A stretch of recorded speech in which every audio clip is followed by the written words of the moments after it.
So, Jennifer, one of the fun sites on the internet that we'll be talking about a little bit today is Kickstarter, which is the crowdfunding site.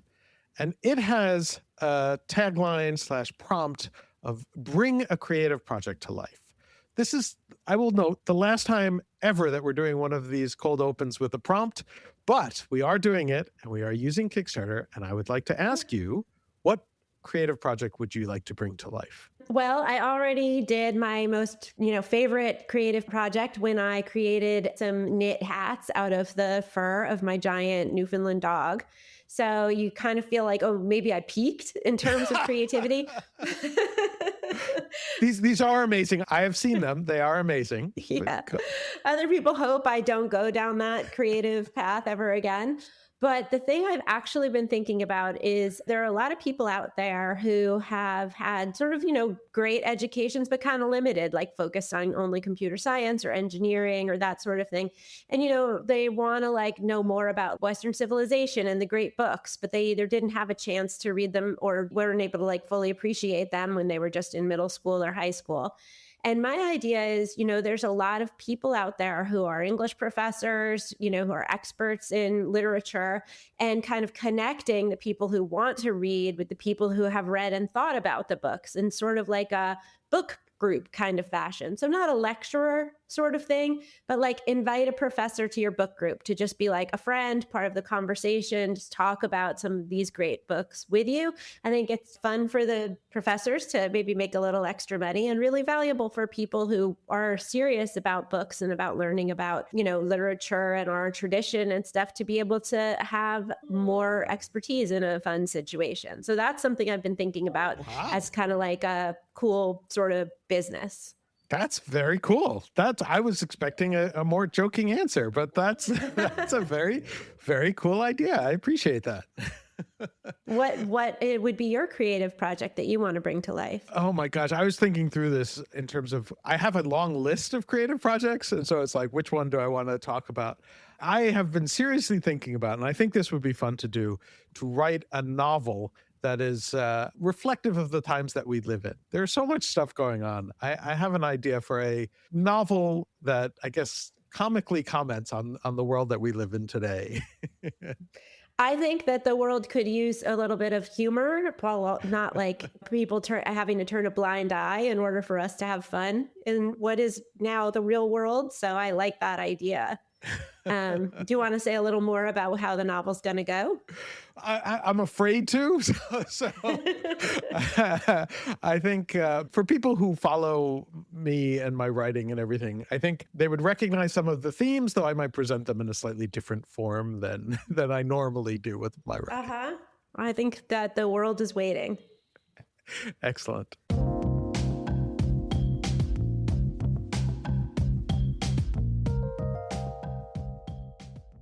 Hello and welcome to Ctrl-Alt-Speech, your weekly roundup of the major stories about online speech, content moderation, and internet regulation. It is May the 21st, 2026.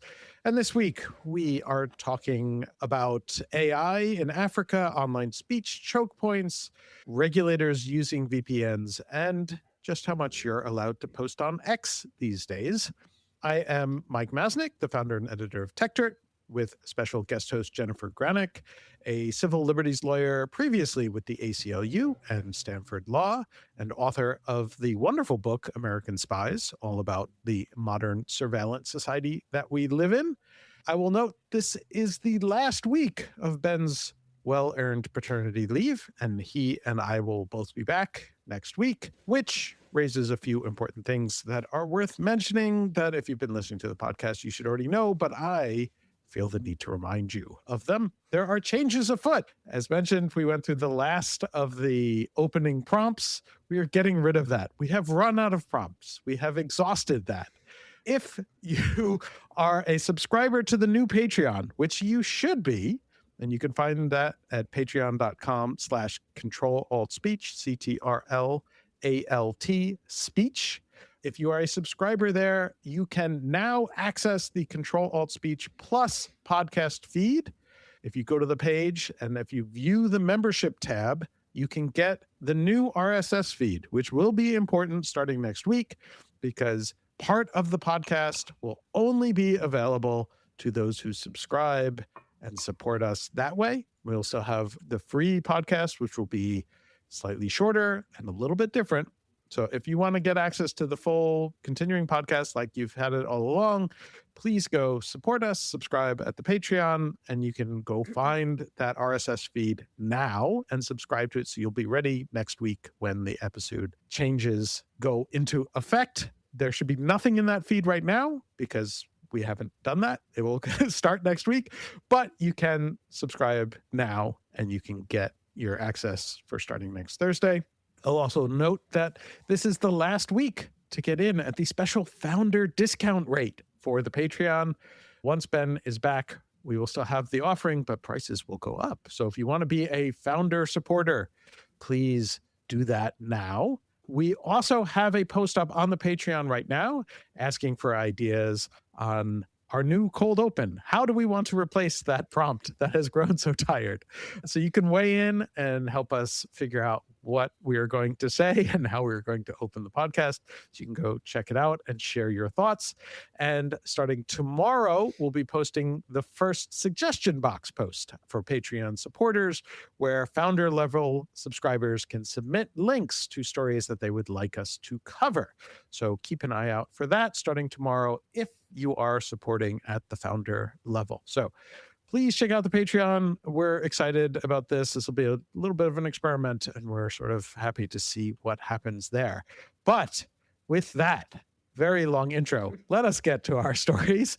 We have Jennifer, I think you're going to take our first story, which is sort of two stories combined. We mentioned Kickstarter in the cold open as the prompt, but we had a story, an interesting story this week involving Kickstarter, and then one involving Apple, but in some ways they're related. So do you want to explain those two stories that you found? Yeah, sure. So, Kickstarter recently made some rule changes about how it manages sexually explicit campaigns on its site. And it was trying to address discrepancy between the payment processor Stripe, which Kickstarter people use, and their rules about sexually explicit materials, and Kickstarter's rules, which were a little more liberal. They also have regulations about sexually explicit material, but the devil is in the details. So there was some space there, and sometimes people's Kickstarters were getting frozen by Stripe, and Kickstarter wasn't really able to help them out or unfreeze the funds or that sort of thing. So they decided, well, here's our trust and safety decision. Let's close the gap between these two. And then they had to back down from that. There was a cry out from the Kickstarter users that this was not what they wanted and interfered with their creativity and their campaigns and that sort of thing. And so Kickstarter realized relatively quickly, oh, okay, this isn't what our people want. We need to go back and roll back to our original rules. And then they just have kind of a makeshift way of trying to manage the problems between what the payment processor Stripe wants and what their rules are and what Kickstarter's own community rules are, and just try to manage the discrepancy there. So, here you have a situation where Stripe is really influencing or affecting what the preferred rules would otherwise be on platforms for which it just provides payment processing.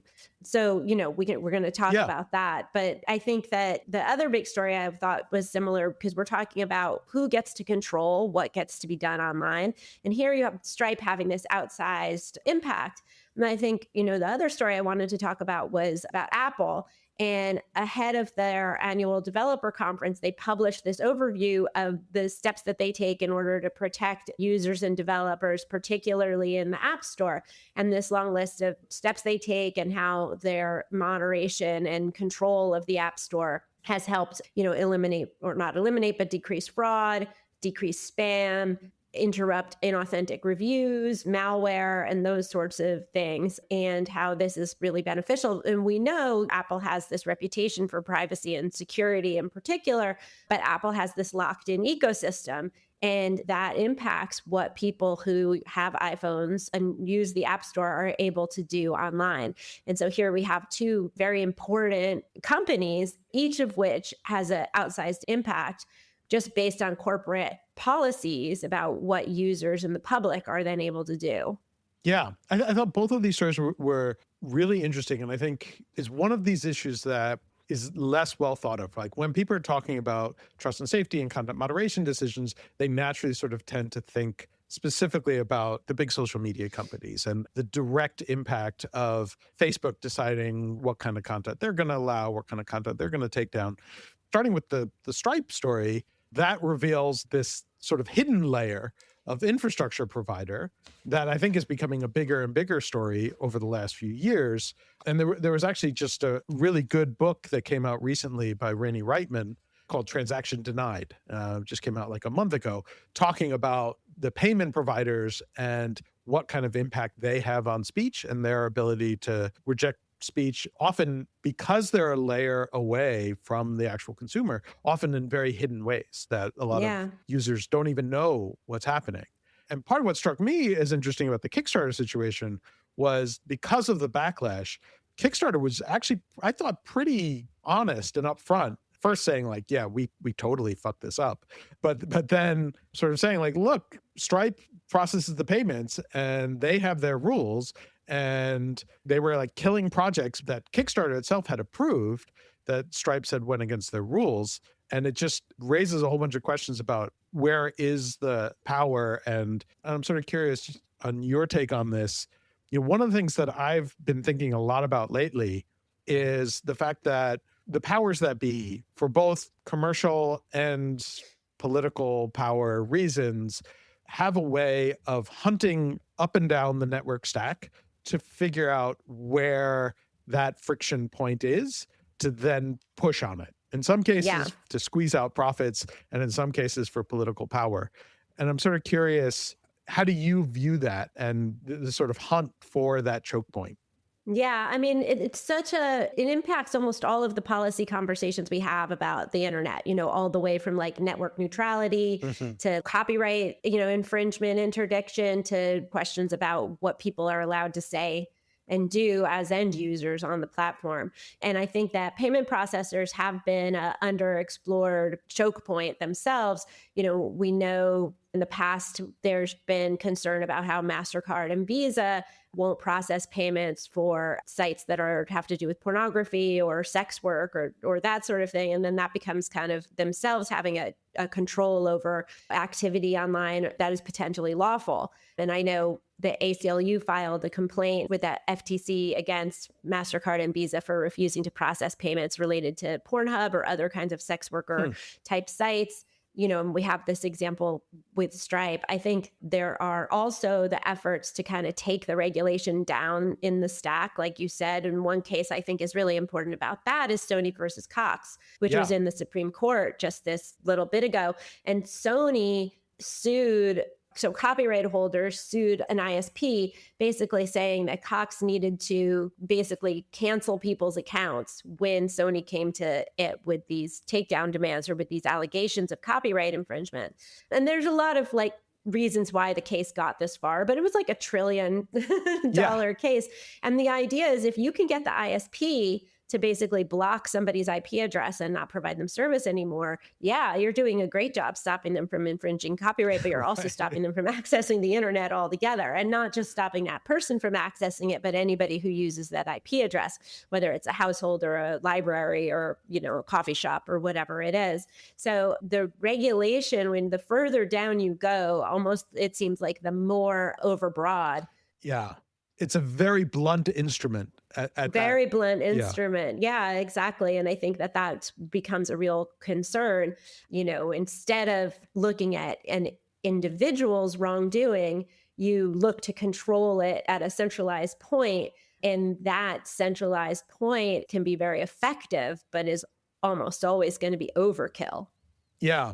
And it's interesting to me in a few ways, one of which is that the founders and CEO, I don't know if it's two brothers founded Stripe, and I don't know if they're like co-CEOs or what, I forget, but they have spent many years sort of presenting themselves to the world as, I would say, extremely libertarian, free speech, supportive, they show up on a lot of these podcasts and discussions about how they're enabling free speech. So it struck me as somewhat noteworthy then that apparently whether it's for regulatory reasons or for whatever reasons, they're the ones who are the sort of prudes, trying to force Kickstarter into shutting down certain forms of adult content that were being funded through them.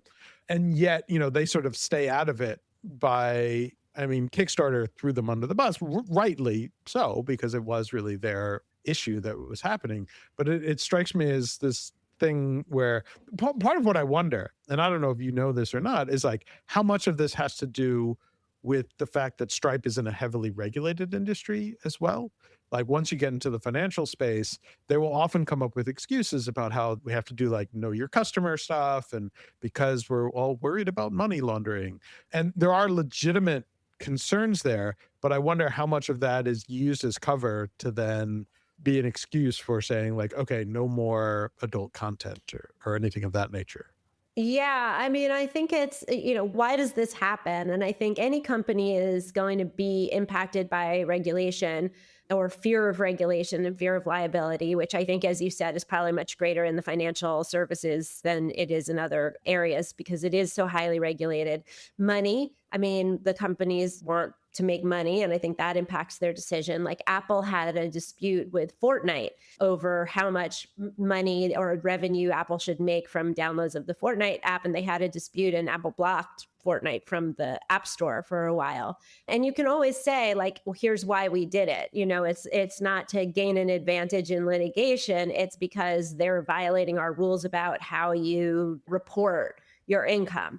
In any highly regulated world or with a lot of rules, you gotta be pretty uncreative if you can't come up with a reason to put a sanction on somebody. And then I think you also have just the kind of the values of the company that are something that applies as well. And so maybe, you can be libertarian, but still be really concerned about trafficking, or you can be, and I think, one of the things I've always thought is that a lot of these major companies that we're used to, like, the Apples and the Facebooks and the Googles of the world, started in the United States with lawyers who were trained in the United States with values that were, the values that are inculcated by the legal education you get in the United States, which is like the Constitution and the Bill of Rights and that sort of thing.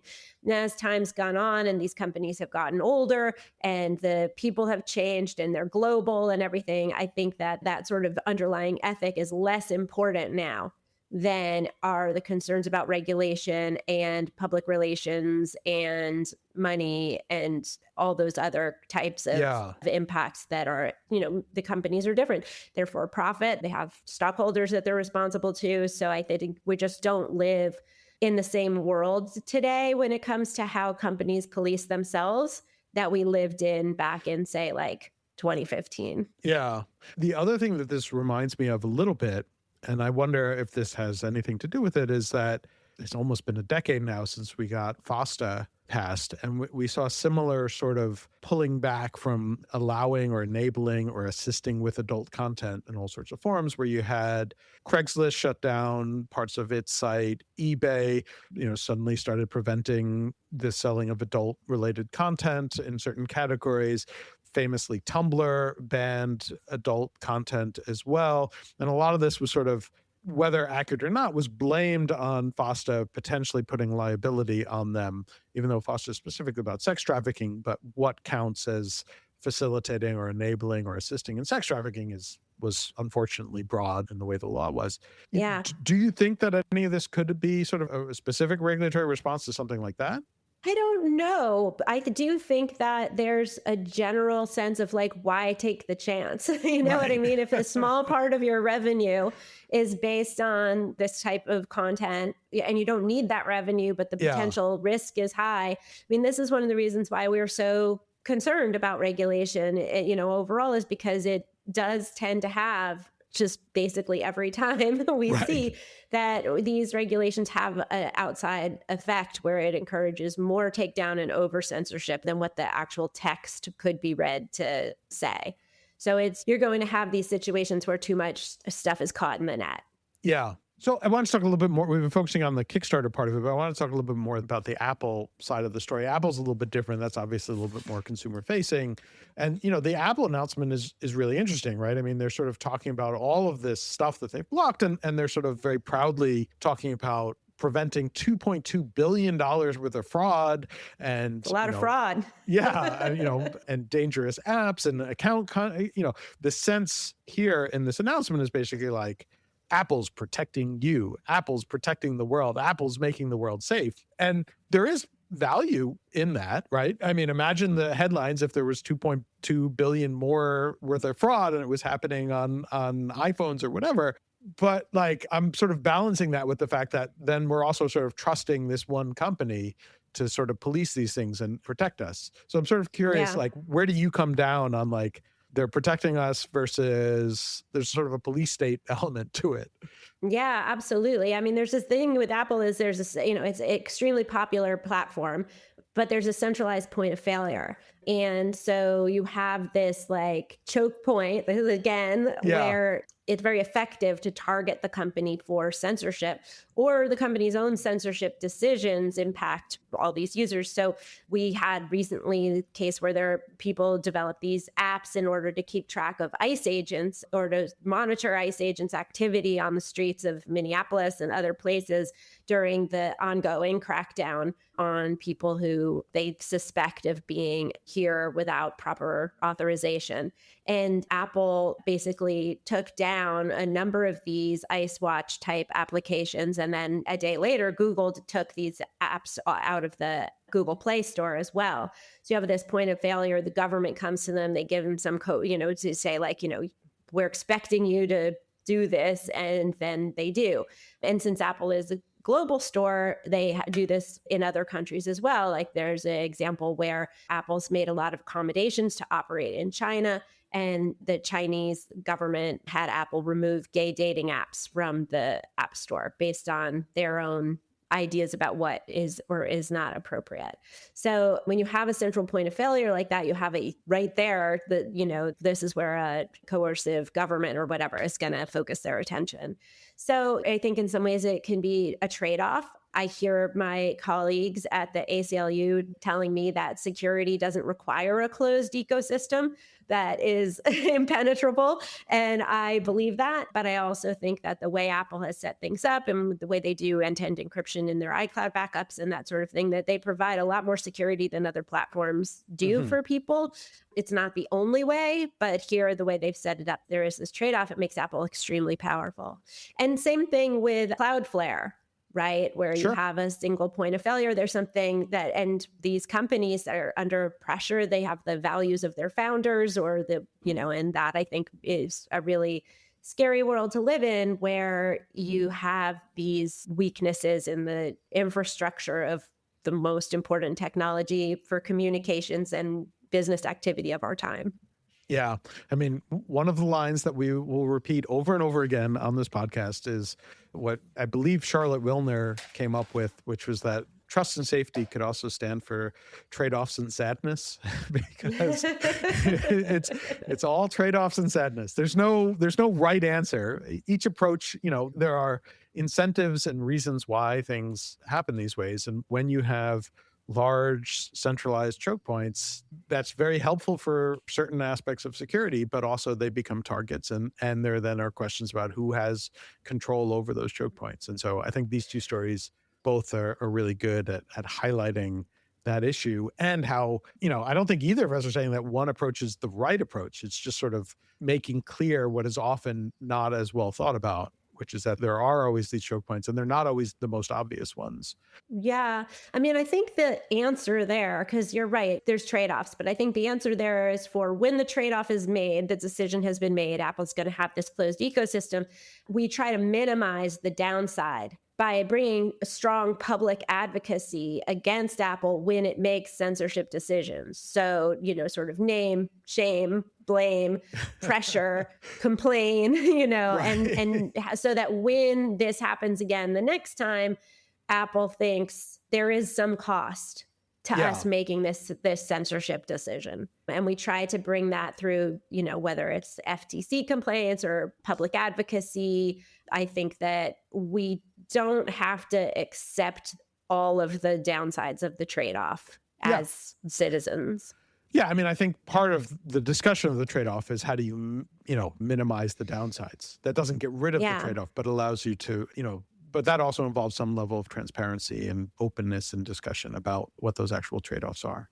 Right. On that note, I want to move on to our second story. One of the things we've been following over the last few years, obviously, is the Online Safety Act in the UK and Ofcom, and they've been beginning to do some enforcement actions there.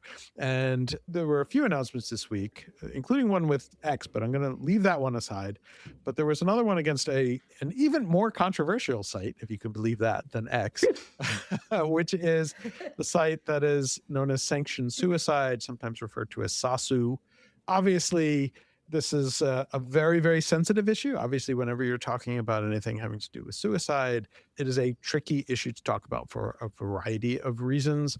And Sanction Suicide is a site that has been around. It's very controversial. It has been banned in a number of countries. There have been attempts within various states in the US to see if they can ban it, though the First Amendment basically should not allow that. Well, there may be some court cases that test that at some point. And so it's an extremely controversial site, and Ofcom effectively went after them and this week issued a £950,000 fine against Sanction Suicide. And the thing that struck me as very interesting is one of their lawyers, Preston Byrne, who's been very vocal on this subject and specifically on pushing back against Ofcom enforcement that he feels or his clients feel are, reaches into the US where they should be protected and they're not subject to UK laws. He wrote a very long and detailed post sort of pushing back on Ofcom's fine. And in fact, noting that part of the explanation of their fine was that they had to use a VPN. And so I'm not going to go into the full background of the story because it is very long. We'll have a link in the show notes. But effectively, there was conversations between Ofcom and Sanction Suicide last year. And Sanction Suicide appeared to take it seriously and put in place a geo-block to effectively try and block people from the UK from reaching the site. There was some sort of, you could kind of get around it through a system where if you had already created an account before they put in place the geo-block and you used a VPN, you could reach some aspect of the site. There was something a little bit confusing with a sort of anti-spam provider that they use that you could still access that. But the end result was that it was very difficult to reach the site if you were in the UK. And they had put in place tools and blocks, and Ofcom had originally indicated that this was an acceptable approach, but then changed their mind and issued this fine. And somewhat amusingly, to me at least, sort of revealed within the details of the fine that they issued that they had to use a VPN to reach the site. Even though they claimed that the VPN was not effective, they still had to use it in order to reach the site and to describe what kinds of content they found. And Preston Byrne sort of describes in his post that, like, look, we did geo-block it and you said it was okay. And you're sort of using these tricks that, yes, eventually anyone can get around them, but you have to be sort of technically savvy. And really what the notice from Ofcom proves is that the geo-blocking was somewhat effective because they had to use a VPN to get around it just to issue the fine. So, Jennifer, I'm sort of curious, what did you think of this story and everything that was happening here? Well, I think as a lawyer, I immediately sort of thought about how you are engineering your jurisdiction over the site, because here they are basically saying, we opt out. We don't want to do business. We're not doing business in your country. And it's like, but the internet is global and it's possible some way or another. It routes around censorship, right? It's possible some way or another to get in touch with the site from the UK. And it's just interesting to me, just sort of basically what that means is that any website is subject to the jurisdiction, theoretically, of every country on the face of the planet, even if you try to stop that from happening and target countries specifically where what you're doing is lawful. And it is a problem similar to centralization. This globalization of companies is a problem because every country that comes in with whatever their rules are, eventually you kind of devolve to like the lowest common denominator of just only what's legal everywhere. And then the special protections or values or whatever that different countries might have are kind of ineffectual if you have to obey anyone who can get in touch with your site with a VPN, which is basically everyone. It feels like, or not feels like, I mean, I think legally it's true, but also I think it's important that websites that have lawful content be able to operate in the world, at least for the people who live in the countries for which it's lawful. I still don't love that because I think it's fragmented. You have your like balkanized personal country internet, which isn't really a great thing. It's supposed to be a global network where we can all communicate with each other and get information. But at the very least, sites should be able to operate in their particular jurisdiction without kind of a, I got you, haha, by accessing it with the VPN. Another concern I have is just like to more effectively block users from certain countries, I think is a bit of a surveillance nightmare. And we've seen this in other contexts, like with gambling apps or whatever, to try to figure out and make sure that the users are in a jurisdiction where online gambling is permitted. There's a lot of location tracking, providing your identification. So it's just techniques that really interfere with people's privacy, people's anonymity, and can put the users or visitors, posters to a site in some jeopardy because this identifying information about them is being collected. And I think that there's this real push tracking IP addresses or more in order to make these geobans more effective. And that it's a real worry for me as a surveillance lawyer that that's also like a side effect that we're heading down the road towards. Yeah, I think it's a real issue. I mean, it's funny to me. I've talked about this before, but TechDirt started in 1997. So we're 29 years in, which is insane. But amazing. You should be very proud. Wait till we get to 30, okay? But one of the things that was like a common theme in our very first year was specifically this issue of jurisdiction, that pre-internet jurisdiction was much easier. I wouldn't say it was easy, but it was much easier to determine because it was where you were, where the thing happened. And as soon as the internet came about and suddenly just, wiped out borders in terms of what was available where, the jurisdiction questions were like one of the biggest things. And we're now 29 years later, and we still haven't figured that out. And we're still sort of sorting through what does all of that mean? And we still don't seem to have really good answers for like, how do you handle global internet with different local laws? And it's fascinating to me that this issue, so many years later, like there are attempts, and as you said, like some of the fallout is that we have a really fractured internet in a lot of ways, which I don't think is a good thing, or that we have a lot of surveillance, which also I don't think is a good thing. But it still feels like we're still struggling with this question of, how do you actually handle legal jurisdiction on a global internet? And yeah, it's weird. It is weird. I mean, in my first year of law school, you do civil procedure and you go over jurisdiction, and it's like a big yawn. I think I can say, but probably most people felt that way. And then some of the earliest cases I did one case, which was about a website that was a CNN spoof website. Oh. And the client just basically lived in Massachusetts or something like that. And CNN was headquartered in Georgia, and they sued him in Georgia, and he didn't have anything in Georgia, but the court was like, well, you targeted CNN, and CNN is in, how can it be in something, but CNN is in Georgia. So we had this big jurisdictional battle, and they're like, no, you can be sued here. Or like in the Lori Drew MySpace case, you have somebody who is doing something that's not illegal under state law, but they can be brought into federal court in a different place because the conduct happened over MySpace, and MySpace is located in a totally different jurisdiction, which allows, the thing there, I think, is it allows prosecutors to kind of pick and choose a little bit. So you have the most aggressive prosecutors can kind of pick cases, from things that people do around the country. And now you have that with countries like around the world, where you can have the most aggressive regulator can kind of pluck somebody out and be like, yes, you guys are the ones that we're going to go after.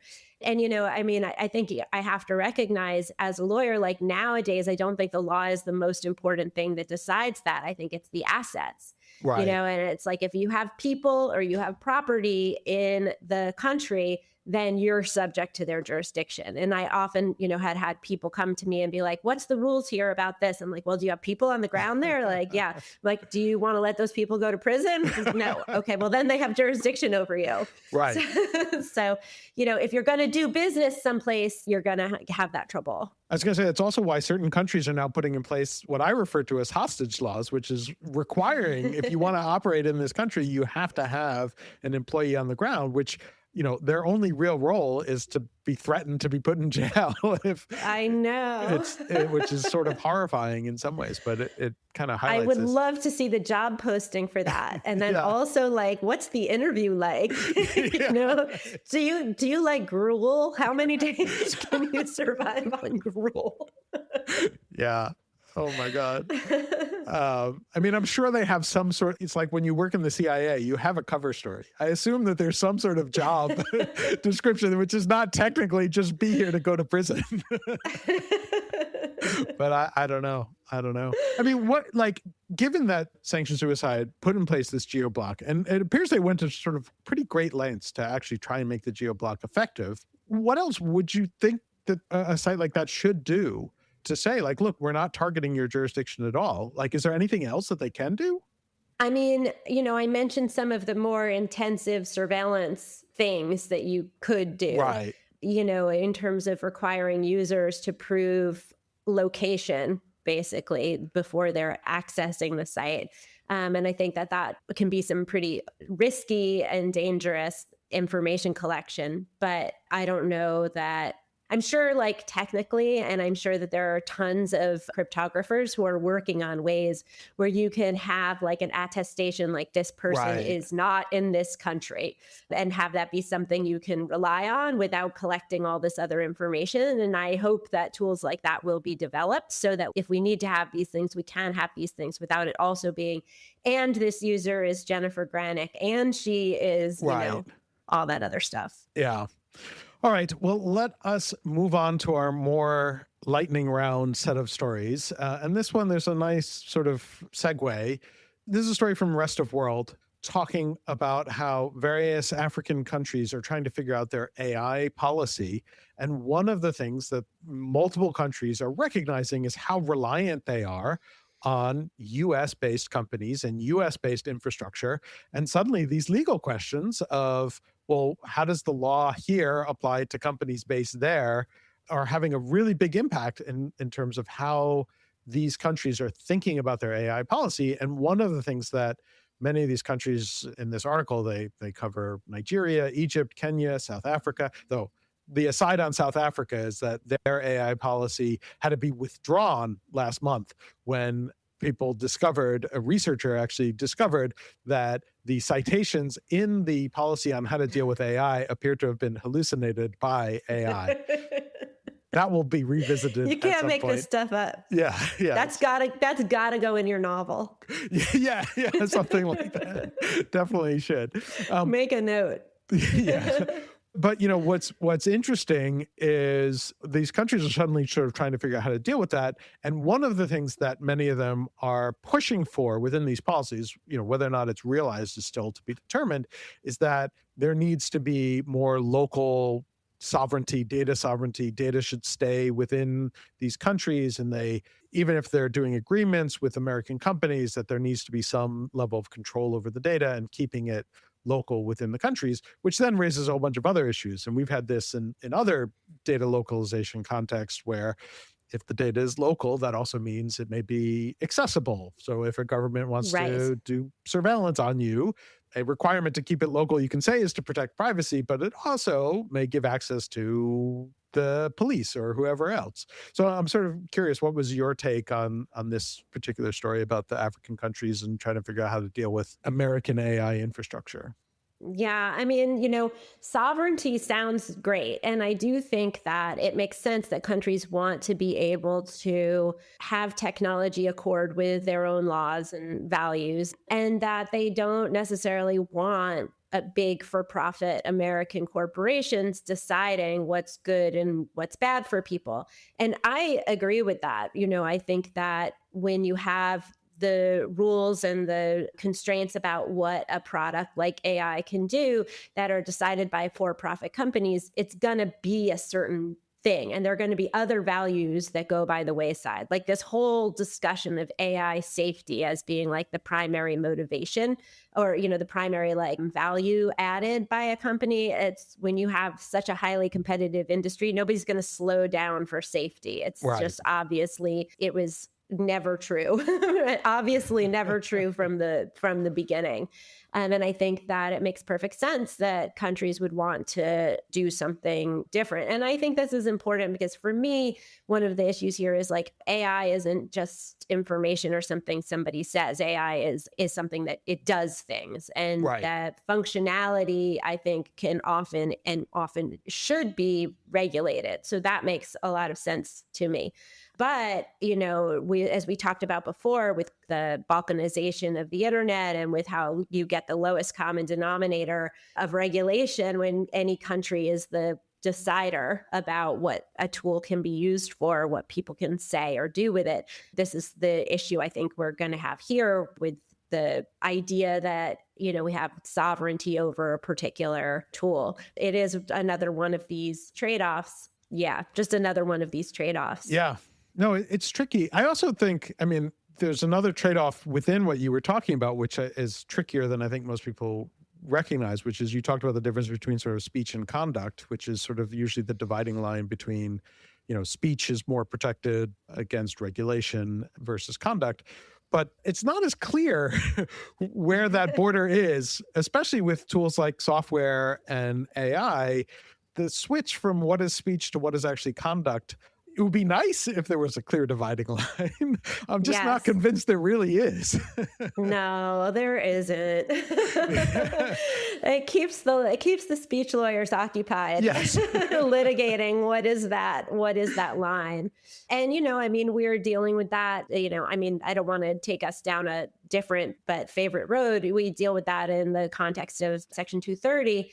Between what is the activity on a platform and what is speech on the platform. What is when the platform chooses what information or prioritizes particular information for us to see? Is that like functionality of the platform or is that the platform speech? Is it the third party speech? And when I was at the ACLU, we filed a brief about this in the Gonzalez versus Google case discussing what is speech in terms of how the platform operates to prioritize particular content. But we tried to distinguish that in the brief from things that the company does to prioritize content when what it's doing is only showing men the most lucrative jobs or only showing white people these set of houses or, sort of a online but still discrimination that would be illegal offline. And so how do you think about the difference between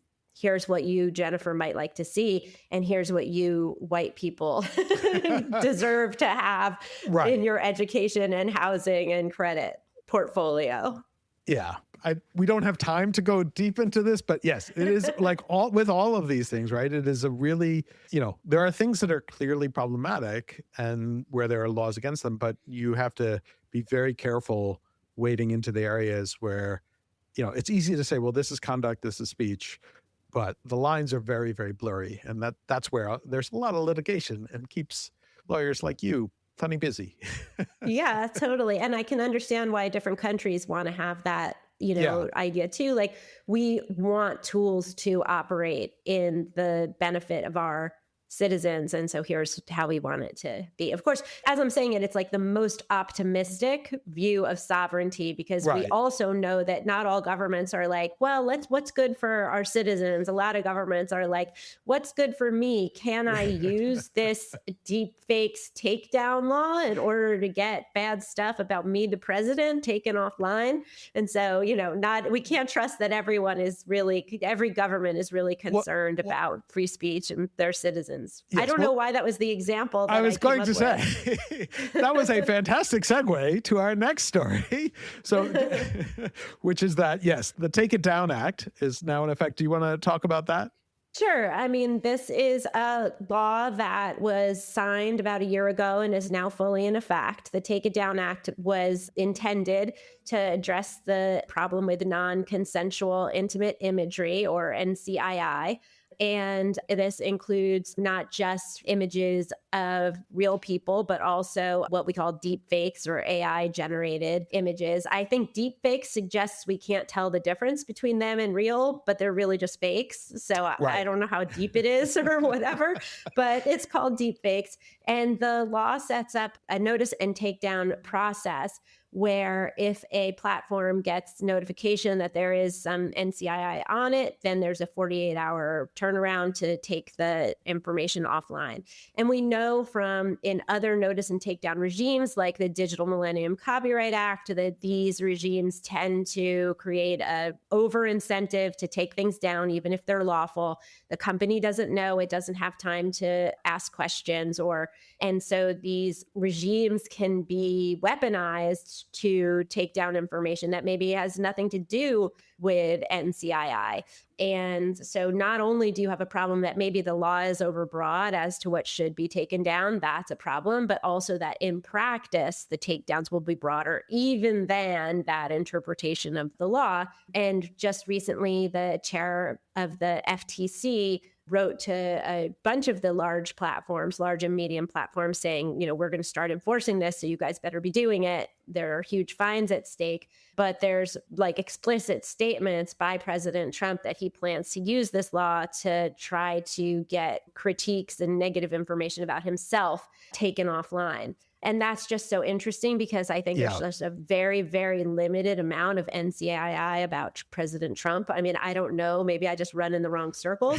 So it seems like the example, and we had an article on TechTurd about this last year, was that South Park in its last season often had images of a AI generated video of a naked Donald Trump. And so the question was, would that violate the Take It Down Act? When it's broadcast on TV, it's protected. But when it's on the internet and their videos have been posted on the internet, does that suddenly trigger an issue that Donald Trump could use the Take It Down Act to demand that YouTube take down, say, South Park videos? So A, God bless South Park. B, yes, obviously I underestimated the market for Trump NCII. And then, C, I think this is something, at the ACLU we really worried about when the bill was introduced, which is there are really not safeguards for political satire or critiques or, that sort of protected speech. And there's no thing here like you have to necessarily believe it is a video of a real person. And so that leaves open to this concern that political critique can be targeted under this law, and failure to take it down can result in real liability. The related thing, I mean, you mentioned the FTC has been very vocal in talking about this. It should be noted that the chair of the FTC, Andrew Ferguson, has been pretty open about choosing his targets based on partisanship. And he has opened a bunch of investigations that were clearly done to suppress speech and create chilling effects from those who were critical of Donald Trump. There was a whole investigation into Media Matters. And more recently, there was not investigation, but there were civil investigative demands, which are subpoenas into NewsGuard, which was a company which was run by a fairly conservative guy. But Newsmax became very upset because they were ranked low for trustworthiness in NewsGuard. And so suddenly the FTC started investigating NewsGuard, and it was clearly just a partisan free speech suppression kind of situation. So the fact that the FTC gets to enforce this law, I think it's going to be really worth watching who it is they go after and what reasons, because lots of people would argue that what Grok was doing on X with its AI image generation could have violated some aspects of the Take It Down law. And so would Trump FTC go after X for violating this law when Elon Musk and Donald Trump are on good terms? And that's going to be something worth watching. I think, theoretically, we kind of pose, or I kind of posed the question of, do you want this for-profit corporation to regulate, or do you want this government with their own sort of censorship and politics and whatever to govern? And I think that kind of philosophical debate has to actually take place in the context of what are we really seeing, which is here in the United States, we have a government that has been weaponized against ideological and political opposition. And it's kind of great having been a First Amendment lawyer for so long that we can finally say to people, see, this is what we told you that you have to be worried about. And this is why we pushed for all those rules that you didn't like because, you thought the government was going to be a good actor. And in theory, sure, that's nice. They're helping the public. But in practicality, this is what happened. And we turned on a dime. Historically, our government's turned on a dime. And so I think absolutely right. When you think about these things, you can't really think about it anymore in the abstract. You have to think about it as like, look, this is playing out. Our worst fears, our worst nightmares are playing out in reality here in the United States of America. And so, this is what we're seeing. And so having empowered the government to make these decisions, we're reaping what we've sown. Yeah. So it's definitely one that we'll be following. Our final story, we are running low on time, so we'll make this one quick.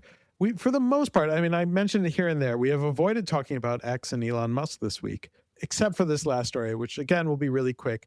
But X has changed its policies that, Elon Musk took over the site and promised to bring free speech back. And it was going to be the free speech platform, the center of the world for speech and all of this stuff. And apparently they have now put in place rules that if you really want to speak, you kind of have to pay. So there are limits on how much you can now tweet before you have to pay. So you can do 50 posts a day or 200 replies a day. And if you haven't paid and you don't have a blue check mark, you can not go above that.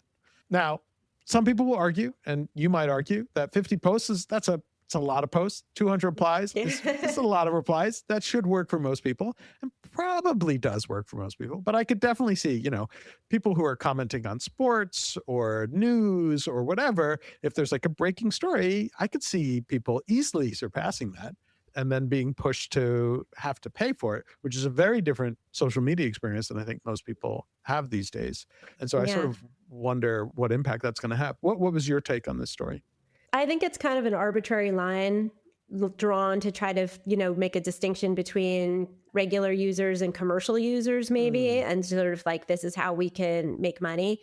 To me, it made me think about virality and kind of the benefits and dangers of virality for messages more generally, and how, other companies have tried to limit, especially when you don't know what the message is, try to limit virality so that like you don't have a message or a group that's basically fomenting mob violence or something like that. I think in either way, the company is just kind of trying to draw a line between like, what is something people really should know and is a big enough group to have that important message get out versus something that's probably mob violence. What is something that's like what a regular user's level of interactions on X is versus something that's spam or a commercial account that's taking advantage. And so it's just an example of how do we draw lines? Yeah. And it is fairly arbitrary. And there's, it's not entirely clear. Are they doing this just to try and get more people to sign up and pay? Is it a revenue generation play? Or is it a anti-spam tool? Or is it a combination of both? And then did they do any testing, investigations into whether or not this was the right levels? There are all of these choices that are made. I don't have much faith that there was much thought put into this, just because I don't think X does things with particularly a great deal of thought. Yeah. And it'll be interesting to see if we start to see people bumping up against these limits and how they feel about it as time goes on. But it's interesting to see because we sort of consider social media generally, historically, to be this kind of thing that you can do as much as you want to, for better or for worse. But now there are limits in place.